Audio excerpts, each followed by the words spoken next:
Welcome, everybody, to the X Factor podcast. Today, we're coming with you on a wild week 2 of the NFL season. Now, my predictions for this week, if you don't know, they're on the TikTok, X Factor Sports, 37,000 views, and the 37,000 views seen me absolutely suck this week when it comes to predictions. I think I only got like 7 right. Very bad week on my part. Now, I'm gonna tell you right now, a lot of the games I did not expect. A lot of the other games that I predicted could have gone either way. But some of these I did not expect. And we're gonna start with the Bills and Dolphins. Thursday Night Football. Bills looking to go 2-0. Dolphins looking to go 2-0. And Buffalo destroys them. The Bills beat Dolphins 31-10. Josh Allen, he didn't really have to do much. He only threw 19 passes on 13 completions on 139 yards and a touchdown. James Cook was one of the main guys on the team, scoring 2 touchdowns, 78 yards on 11 carries. So good game from him. Defense looked phenomenal. Kyle Shakir, he looked very good out there too with 5 catches, 54 yards. This Bills team, defensively, I think they're solid at pieces, and I think they're weak at some pieces. But this Bills team is still very weird because if you look at the roster on paper, it don't look great. And yet right now they're sitting at 2-0. I still think at some point they're still gonna somehow only get 8 wins off this. I think the only way I see them not is if they trade for a big star player at receiver or whatever, or Josh Allen just carries the team through the rest of the season. Now, looking at the Dolphins side, I feel bad for Tua. Obviously, he's now had his 3rd concussion in the last 3 seasons. People want him to retire and everything, and Tua has no plans to retire yet. I think at some point you got to think about your brain health and look at the history of people who have had brain injuries, and not just across football, through all sports. Basketball, baseball, hockey, professional wrestling. Even though not many people really call it a sport, you should hear some of the stories that people have about head injuries in that sport and what happens if your head gets too fucked up. If a lot of you people know the Chris Benoit situation, you can know based off that experience. I'm not saying Tua is gonna turn into Chris Benoit or whatever and kill his family and kill himself, but you have to look for your CTE, and so you don't want to be looking like a vegetable and not knowing what you're doing in 2 seasons or 2 years from now. Hopefully he gets better health, and hopefully he's able to come back and play at an elite level that I think a lot of us know he can play at. But Dolphins, even before that, Tua still looked very bad. He threw 3 interceptions, a touchdown, 17 for 25. He just did not have a very good game. Hell, even Tua and Jalen Waddle didn't even have a good game either. So, going on to some of the Sunday games, the Vikings beat the 49ers in an upset 23-17. I expected the 49ers to have a really good showing here and win. And I think Minnesota might be their kryptonite because they came in and they beat them. They played really well. Brock Purdy, 28 for 36, 3-19 touchdown and a pick. Jordan Mason, 20 for 100 and a touchdown. I know Deebo Samuel is now hurt. He carried the team this week. He is hurt for a couple weeks now. George Kittle and Brandon Ayuk had George Kittle had a good game. Ayuk, 4 catches, 43 yards. Nothing really too special. Got a big contract and still really haven't shown anything for it. Um, defense played solid. Oh, not really solid, but they played well. Um, but let's just cut out of that. Sam Darnold. I said in the predictions it's either he's gonna show why, or he's gonna show what he was been trying to show since he left USC, or he was gonna sink, and I said he was most likely gonna sink. He ain't sinking right now. 2-0 starting the season. Justin Jefferson had a really good game. 4 catches, 133 yards, touchdown. 199-yard touchdown, I believe. Sam Darnold, he could be that guy, and just maybe just for the season, but if they do something big, it's hard to bench him over JJ McCarthy, But either way, they drafted JJ for a reason. So obviously, at next season, it doesn't matter how the season ends here, they're going to give him a chance. But honestly, JJ McCarthy learning under this team for a season or a season and a half or whatever ain't even going to be that bad for him, because we see what a lot of these rookie quarterbacks have done in the last 2 weeks. They've shit the bed, and even look at a quarterback who was drafted last year like Bryce Young, who's getting benched this week based off his play, and I'll talk about that here in a little bit. But maybe sitting under the Vikings coaching tree and all that, maybe we'll do something for him. Seahawks, Patriots. Seahawks win 23-20. I honestly did not expect this coming out of the Patriots. The first 2 games of the year, they're coming out and they've played really well. Defensively, they played well against Cincinnati, and then offensively this week they played well against Seattle. Now, do I think that they're still a shitty team? Yeah, I can sit there and tell you that they're still not a great team. And eventually, at some point, they will show that in their ability. Maybe it could be the fighting spirit in Jared Mayo. I could be wrong about him. Who knows? How maybe he have that mentality of what the Raiders coach Pierce has right now in intensity of the team, and that's why they have so much big fight in them. Now, if Patriots play like this all season and they're staying in games and all this, maybe at some point we see Drake May, and honestly, I'm happy that they're not starting Drake May right now, because of, like I said, a lot of the quarterbacks this last 2 weeks who have played have not played in particularly great either. So that is something to look forward to these next couple of weeks, is how the Patriots play, and of course Seattle looking like a very good team. 15-27. That's for Jacoby Brissett stats, my bad. Geno Smith, he threw 33 completions of 44 passes. Jackson Smith and Jigba, DK Metcalf had a huge load of catches. And Tyler Lockett didn't really get much of any of them, but you still have 2 other receivers that can help the load as well. Seattle looking very good. Next game, Washington Commanders versus the New York Giants. I did not watch this game. I've watched just the last minute or so. Giants are currently 0-2 now. Daniel Jones, he 178 yards, 2 touchdowns. 2 touchdowns looks great.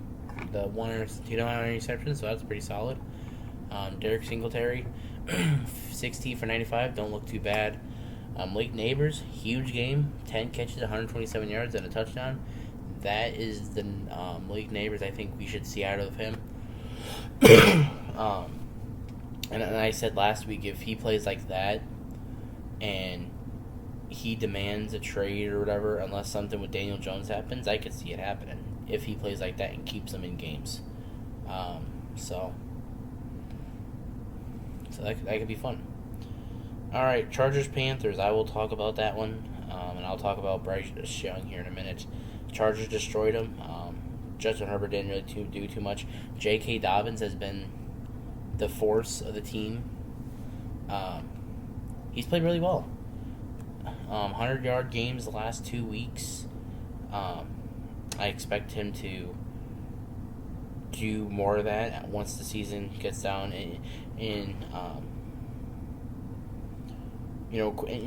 The game was so crazy with the Chargers. Jim Harbaugh has had such an impact on this team that Quentin Johnson somehow started catching. He somehow learned how to catch a football over the time frame. He had 2 touchdowns. Like, if you would have told me last year that he would have had 2 touchdowns in one game off 5 catches, I would have told you were on some straight up crack. But yeah, that is. That's what I probably would have told you. Now the Panthers. I'm not gonna lie to you. I really don't know what to say except what do they do at this point?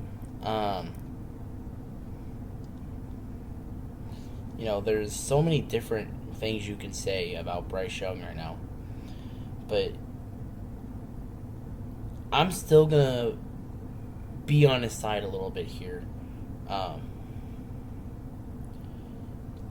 because I think he is still a very good.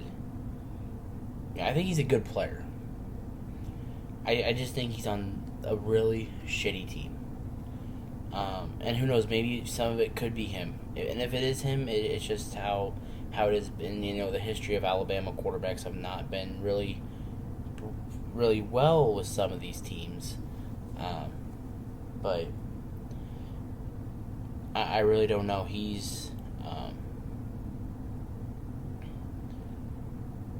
I feel like development is another issue with this. He comes in and he has to start immediately. He doesn't sit under a year. I feel like that's one of the problems we have with football nowadays is you can't. They don't really want you to sit. They want you to play automatically. And I feel like that's one of the problems with this new set of football is just you can't just throw them out there and be like sink or swim. You have to develop them. And in college you're supposed to develop them and develop. And then when you get to the NFL, you're supposed to get them to where their minds think of a pro football player, not of a college player or whatever. But yeah, I really don't know what else to say for him. He could be losing his spot. Who knows? But that could be something to look forward to over the next. Well, he's benched, so you can't really even look forward to it. So. Colts, Packers, short summary here. Packers offense looked solid, I can't lie. Malik Willis only had 2 incompletions. He had his first touchdown pass, 122 yards. Solid stat line, I can't lie. Off 14 passes and 122 yards at a touchdown, I can't lie, that's pretty solid for him. Josh Jacobs held the load, 32 carries, 151 yards, 0 touchdowns. He still looked very solid. And if they can play like that and how the defense played, I said they could win 3 games in this time period. I said 1 was generous, or 3 was generous, and I said they might not win a game. They've won 1, so let's see what they can do over these next couple of weeks to show something here. Colts, on the other hand, didn't really look too great. 3 interceptions off Richardson, growing pains through him and everything. Jonathan Taylor, 12 off 103, didn't really do much there. Yard-wise, he did well. Just a very defensive game from both sides. Another one I didn't really watch. Um, Browns Jaguars. Deshaun Watson. He 186 yards, 22 off 34. Really better than last week. And you look at the Browns team, and they didn't really show anything huge. Amari Cooper, these last 2 weeks, man, have been rough for him. 2 catches last week, and then only 3 this week for 11 yards. Maybe request a trade back to Dallas. Just a thought, man. Just a thought. Jaguars. Trevor Lawrence. I'm confused. This Jaguars team is very confusing because on paper you can look at it and be like, okay, this team has something, but then you look on the field and it's off and on with them. You don't know whether or not they're gonna play well or play bad. Trevor Lawrence, I really don't know what to say for him. He has this huge contract, and people want to talk crap about Dak or anyone else getting these big contracts. Mainly Dak here getting the big contract. Trevor Lawrence is getting big contracts, and he ain't playing too well himself either. It's not. I don't understand it, but going on to the next one here, Jets Titans. Did not watch that one. Aaron Rodgers, 18 off 30, 176, 2 touchdowns. I don't know what's up to the obsession with quarterbacks only throwing for 100-some yards these first 2 weeks of the season, but they look fucking horrendous looking at it. Like, how can you complete 18 completions for only 176 yards? That to me, that just is mind blowing on their part. But Jets get the win. Titans still I think the Titans are a good team, underrated team. I just feel like with Will Levis, you have to develop him and also see what the team's got these first 3-4 weeks. Jets, I think they'll be fine once week 7 or 8 hits. They're gonna have that rough patch, but I think they'll come back and they'll look good. Buccaneers at the Detroit Lions. Buccaneers get that win, 20-16. And if I had to put an MVP vote on any player, I would honestly think about putting on Baker Mayfield. He's looked solid. This week did not look as great as last week, but he still was able to get up there and score, and he was the leading rusher on the team, and he only had an 85 passing yards, a touchdown pick, 12 of 19, but you don't have to look just at this and see like, okay, well, Baker didn't play that great. Look at last week. He played incredible last week. But if we're looking at MVPs, he'd be looking at a vote with someone. He ain't my MVP right now because I already know if we're 2 weeks in and there's an MVP, I'm going to talk about him here in a little bit. But Buccaneers are looking very good right now. Detroit, Jared Goff, 55 passes for 34 completed, 302, 0 touchdowns, and a pick. It was a really great day for Detroit. Raiders, Ravens. Raiders get the upset. I honestly did not expect that. Gardner Minshew and the crew come with the win. Brock Bowers is a fucking beast. Baltimore being 0-2, it doesn't feel right. Coming into the season, I had Baltimore winning the Super Bowl. Like, I thought Derrick Henry, the defense, Lamar, they would come in, Zay Flowers, I thought they would come in and have a really good season. And 2 weeks in, they've lost to the Chiefs and they lost to the Raiders. And Raiders, I don't really know if the Raiders are going to be good or not, but they're going to be a solid team. But let's be honest here. If the Ravens had a chance, they probably could have blown them out by 20, if they actually tried. They lost by 3. I really don't know what to say. Raiders are looking strong. Cardinals destroyed the Rams 41-10. The Rams, they're injury prone. I don't know what else to say. They're always injury prone at some point in the season. It was Puka Nacua, and now it's Cooper Kupp. I really don't know what this LA team can really do now. Like, they're just injuries just throw them off. They're literally the 2020 to 2022 49ers, where you have a solid team on your hands, but every player is getting hurt, and it's slowing you back, and it's slowing you even more, and that's what it's doing to the Rams right now, and who knows how many years Stafford even has left in him. This could be the year where he can prove that he can win 2 Super Bowls, and we're 2 weeks in, and not a great look on him. Cardinals look great. I think Kyler Murray, he could potentially be back and rolling, back to where the old Kyler Murray was. Marvin Harrison, very good game from him, and I can't wait to see what the Cardinals do in these next couple of weeks. Chiefs Bengals, the most controversial one of the day. The Chiefs come in and they didn't really play great, but they still ended up with the win. I would hate to see a team play against the Chiefs, Bengals, 49ers, Eagles, a lot of those teams, because you're just going to get flags and flags thrown everywhere. Especially when you play the Chiefs, because these games are so fucking whacked out. It doesn't even look real anymore on how these games turn out because of how these flags are. I think Kansas City got bailed. Cincinnati should have won. It was DPI at the end, but everything leading up to it, it's like Kansas City got a little bit bailed up there.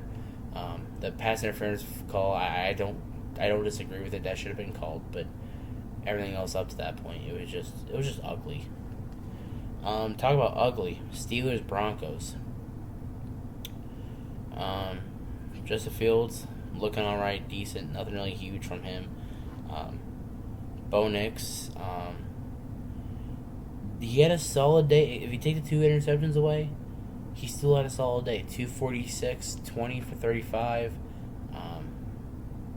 Hell, he was the leading rusher on the team. That should tell you the state of this team right now. Like, read these receivers and tell me how many of them you've heard of. And if you have heard of them, tell me when's the last time you've heard of them. Josh Reynolds. I bet you a lot of you haven't heard about him since his LA Ram days, or when he was with Detroit a lot. And Little Jordan Humphrey. I bet you a lot of them thought he was probably still with the Saints. Javonte Williams. The fall off is crazy. Cortland Sutton. The heart and soul of the team. Greg Dulcich. I think that's what his name was. Yep, Greg Dulcich. Tell me when you've heard of him. Marvin Mims Jr. Haven't heard his name since that Miami game last year. Tyler Beatty. I haven't heard that name in a while, I'm not going to lie to you. Michael Burton. Haven't heard that name in a while either. Not going to lie to you. Nate Atkins. I think he was a former Houston Texans player, maybe. I think, or he's Denver Broncos. I haven't heard that name in a minute either. I'm getting him with a different player that used to play for Houston. And then Troy Franklin, who had nothing. And then Atkins had nothing. And Troy Franklin is the Oregon receiver. Now, Bo Nix is not the problem here. I think we can all clear that up. Bo Nix is not the problem. The interceptions are a problem. You can fix that over time. But this team is just straight up dog shit. Like, I expected this team to do something. Bo Nix carrying the team. Denver, Sean Payton, doing your own stuff, being under be that team that could do something. But I feel like this is the same thing as what I had with the Packers last couple of years. Even before Rodgers left, I was predicting the Packers to not have really good seasons, and then finally the one year I get correct was his last year in Green Bay. It's like you're waiting for it to happen, and then when it finally happens, it's like finally something I predicted actually happened. Broncos will eventually have a solid receiving core, and Bo Nix will actually be able to play quarterback for them. and I complain about rookies having to start under center first week and do all this, but Bo Nix, I can't really get mad at. He's under Sean Payton's coaching. He's gonna be just fine, I think. We're 2 weeks in, 0-2. Interceptions ain't great, but I feel like just get a receiver that you could throw to, and maybe you have a chance at winning. Defense is solid. I can't lie, defense is solid, but everything I've passed that it's just garbage. Now we get to the Houston Texans and Chicago Bears. Houston takes the win 19-13. C.J. Stroud looked good. Running game didn't really look great. Bears, Caleb Williams, he didn't really look great. Running game didn't look great. Let's just say it wasn't a great night for him. And there was one thing I saw on Twitter the other day, or earlier today. It was one of the sacks Houston got. I think it was Darnell White who was blocking right tackle. And it was the nastiest thing I've ever seen in my life. He didn't even try blocking him. It was just disgusting. It was a straight on, let him go. He literally hit the stanky leg on him and let him pass him. It was nasty. It was absolutely the most, as someone who used to play offensive line, the most disgusting thing I've ever seen, and get him off the field. So, yeah. Caleb Williams, not a great start for his career, stat-wise. And then we get to the Falcons and Eagles. This game just ended about an hour or two ago. I'm recording it literally midnight. After I just recorded my college football review. The Falcons win 22-21. Kirk Cousins, he looks very good at the Kirk Cousins I saw tonight is what the Kirk Cousins I want to see from this Falcons team. What we saw last week against Pittsburgh, I don't want to see that. And, a lot of it probably has to do with Pittsburgh's defense. Pittsburgh defense is pretty cool, or pretty good. But, you coming into Philadelphia and winning Monday Night Football when you don't have a good Monday Night Football record, pretty solid in his hands. Darnell Mooney, haven't heard that name in a while. Caught a touchdown, 3 catches, 88 yards. Drake London had a good touchdown at the end on an out route. Jesse Bates with the game-winning interception for the Eagles. Eagles, Jalen Hurts 23 for 30, 183, touchdown and pick. Not great. Saquon Barkley 22 for 95. Solid, I guess. Jalen Hurts' running game, you're going to see that's always going to be up there in the stat line. 85 rushing yards. I do know there was a couple plays in this game where very good plays off Jalen Hurts. I think it was a third down. Can't remember who he threw to, but it was to the out. It was I think it was near the Falcons sideline. And he was running and he threw it, and it was like very tight space. So it was like 3rd and 6. It was later in the game, and it was beautiful to watch. He had one that went to Devontae Smith on I think it was about the second quarter maybe. Very good ball to him. Now, I don't know how to feel about the Jalen Hurts right now, because there's times where he can wow you, and there's times where he's like dog shit. And there's a couple things about this Eagles team, and I know they didn't have AJ Brown this week, but you should still be able to have a good solid couple of games without him, and they did, I guess. Nothing really too special, but Eagles come out with a loss, and now they're 1-1. So that's a crazy situation we're in now with that. Now we get to the game where I get to rant off for another 15 minutes. The Cowboys Saints. I'm not gonna lie to you. I was in disgust in this game.